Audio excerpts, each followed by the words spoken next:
Coach, என்னுடைய friend age 49, அவனுக்கு எந்த கொலஸ்ட்ரால் இஷ்யூஸ் எல்லாம் எதுவுமே இல்லை, ஆனால் அவனுக்கு ஹார்ட் அட்டாக் வந்திருக்கு. How it is possible? இந்த கொஷின் உங்கள் மனசுல இருக்கும். உங்களுக்கு தெரிஞ்ச சர்க்கிளில் இந்த மாதிரி கொலஸ்ட்ரால் நார்மலாக இருக்குது, இருந்தாலும் ஹார்ட் அட்டாக் ப்ராப்ளம் வந்திருக்குன்னு நீங்கள் கேள்விப்பட்டிருப்பீங்க. இப்போ ஹார்ட் ரிலேட்டட் ப்ராப்ளம் வர்றதுக்கு கொலஸ்ட்ரால் நார்மலாக இருந்தால் மட்டும் பத்தாது, அதர் ஃபேக்டர்ஸும் இருக்குது.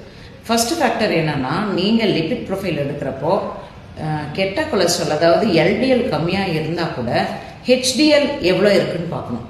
தேவையான அளவு குட் ஃபேட் இல்லைன்னா கூட ப்ராப்ளம் இருக்கும். ட்ரைக்ளிசரைட்ஸ் எப்படி இருக்குன்னு பார்க்கணும்.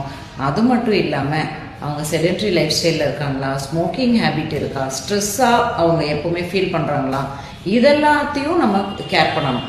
இதில் என்ன ப்ராப்ளம் இருந்தாலும், 1 or 2 ப்ராப்ளம்ஸ் இருந்தாலும் அவங்களுக்கும் ஹார்ட் ப்ராப்ளம் வரதுக்கான நிறைய வாய்ப்புகள் இருக்குது. Obesity is a mother of all disease. So உங்களோட வெயிட்டும் நீங்கள் செக்கில் வச்சுக்கணும். இது எல்லாத்தையும் சேர்ந்து நம்ம ஃபாலோ பண்ணி நம்ம மைண்டையும் ஸ்ட்ரெஸ் ஃப்ரீயாக வச்சுக்கிட்டா மட்டும்தான் இந்த மாதிரி ப்ராப்ளம்லேருந்து நம்ம ப்ரொடெக்ட் பண்ணிக்க முடியும். இதை பற்றி ஃபர்தர் உங்களுக்கு ஏதாவது தெரிஞ்சுக்கணும்னு நினச்சிங்கன்னா கண்டிப்பாக எனக்கு டிஎம் பண்ணுங்கள். We will work out.